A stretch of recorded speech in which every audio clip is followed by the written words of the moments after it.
श्री राम जय राम जय जय राम, श्री राम जय राम जय जय राम। सुनहु तात यह अकथ कहानी, समुझत बनई न जाई बखानी। ईश्वर अंश जीव अविनाशी, चेतन अमल सहज सुख राशि। सो माया बस भयाउ गोसाई, बंध्यो कीर मर कट की नाई। जड़ चेतन ही ग्रंथि परि गई, यद्यपि मृषा छूटत कठिनाई। तब ते जीव भयाउ संसारी, छूट न ग्रंथि न होई सुखारी। श्रुति पुराण बहु कहे उपाय, छूट न अधिक अधिक अरुझाई। जीव हृदय तम मोह विशेषी, ग्रंथि छूट किमि परई न देखी। अस संजोग ईस जब कराई, तबहु कदाचित सो निरुअराई। सात्विक श्रद्धा धेनु सुहाई, जो हरि कृपा हृदय बस आई।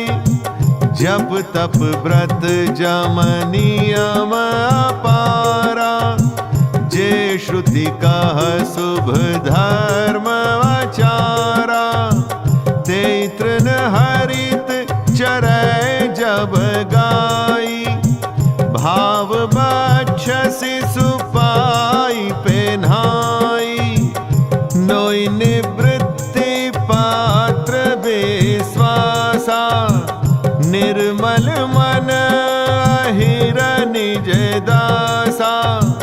परम धर्म माय पाय दुहि भाई, अवटय अनल अकाम बनाई। दोष मरुत तब क्षमा जुड़ावे, धृति समझावनु दे जमावे। मुदिता मथै विचार मथानी, दम आधार रजु सत्य सुबानी। तब मथि काढ़ी ले नवनीता, विमल विराग सुभग सुपुनीता। जोग अग्नि करि प्रगट तब, कर्म शुभा शुभ लाई। बुद्धि सिरावे ज्ञान घृत, ममता मल जरि जाई। तब विज्ञान रूपिणी, बुद्धि विशद घृत पाई। चेत दिया भरि धरै दृढ़, समता दियटि बनाई। तीनी अवस्था तीनी गुण, तेहि कपास ते काढ़ी। तूल तुरीय सवारि पुनि, बाति करै सुगाढ़ी। एहि विधि ले से दीप, तेज राशि विज्ञानमय। जातहि जासु समीप, जरहि मदादिक सलभ सब। हे तात, यह अकथनीय कहानी सुनिए। यह समझते ही बनती है, कही नहीं जा सकती। जीव ईश्वर का अंश है, अतएव वह अविनाशी, चेतन, निर्मल और स्वभाव से ही सुख की राशि है। हे गोसाईं, वह माया के वशीभूत होकर तोते और वानर की भांति अपने आप ही बंध गया। इस प्रकार जड़ और चेतन में ग्रंथि अर्थात गांठ पड़ गई। यद्यपि वह ग्रंथि मिथ्या ही है, तथापि उसके छूटने में कठिनता है। तभी से जीव संसारी अर्थात जन्मने मरने वाला हो गया। अब न तो गांठ छूटती है और न वह सुखी होता है। वेदों और पुराणों ने बहुत से उपाय बतलाए हैं, पर वह ग्रंथि छूटती नहीं, वरन अधिकाधिक उलझती ही जाती है। जीव के हृदय में अज्ञान रूपी अंधकार विशेष रूप से छा रहा है। इससे गांठ देख ही नहीं पड़ती, छूटे तो कैसे?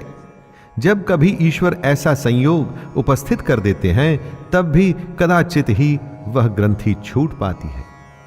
श्री हरि की कृपा से यदि सात्विक की श्रद्धा रूपी सुंदर गो हृदय रूपी घर में आकर बस जाए, असंख्य जप, तप, व्रत, यम और नियमादि शुभ धर्म और आचरण जो श्रुतियों ने कहे, उन्हीं धर्माचार रूपी हरे तृणों अर्थात घास को जब वह गो चरे और आस्तिक भाव रूपी छोटे बछड़े को पाकर वह पहनावे, निवृत्ति अर्थात सांसारिक विषयों से और प्रपंच से हटना, नोई अर्थात गो के दुहते समय पिछले पैर बांधने की रस्सी है, विश्वास अर्थात दूध दूहने का बर्तन है, निर्मल अर्थात निष्पाप मन जो स्वयं अपना दास है, अपने वश में है, दूहने वाला अहिर है। हे भाई, इस प्रकार धर्माचार में प्रवृत्त सात्विक की श्रद्धा रूपी गो से भाव, निवृत्ति और वश में किए हुए निर्मल मन की सहायता से परम धर्ममय दूध दूह कर उसे निष्काम भाव रूपी अग्नि पर भली भांति औटावें, फिर क्षमा और संतोष रूपी हवा से उसे ठंडा करें और धैर्य तथा शम रूपी जामन देकर उसे जमावें। तब प्रसन्नता रूपी कमोरी में तत्व विचार रूपी मथानी से दम अर्थात इंद्रिय दमन के आधार पर दम रूपी खंभे आदि के सहारे सत्य और सुंदर वाणी रूपी रस्सी लगाकर उसे मथें और मथकर तब उसमें से निर्मल, सुंदर और अत्यंत पवित्र वैराग्य रूपी मक्खन निकाल लें। तब योग रूपी अग्नि प्रकट करके उसमें समस्त शुभाशुभ कर्म रूपी ईंधन लगा दें, अर्थात सब कर्मों को योग रूपी अग्नि में भस्म कर दें। जब वैराग्य रूपी मक्खन का ममता रूपी मल जल जाए, तब बचे हुए ज्ञान रूपी घी को बुद्धि से ठंडा करें। तब विज्ञान रूपिणी बुद्धि उस ज्ञान रूपी निर्मल घी को पाकर उससे चित्त रूपी दिए को भरकर समता की दीवट बनाकर उस पर उसे दृढ़ता पूर्वक जमा कर रखें। जागृत, स्वप्न और सुषुप्ति तीनों अवस्थाएं और सत्व, रज और तम तीनों गुण रूपी कपास से तुरीय अवस्था रूपी रुई को निकालकर और फिर उसे संवार कर उसकी सुंदर कड़ी बत्ती बनाएं। इस प्रकार तेज की राशि विज्ञानमय दीपक को जलावें, जिसके समीप जाते ही मद आदि सब पतंगे जल जाएं।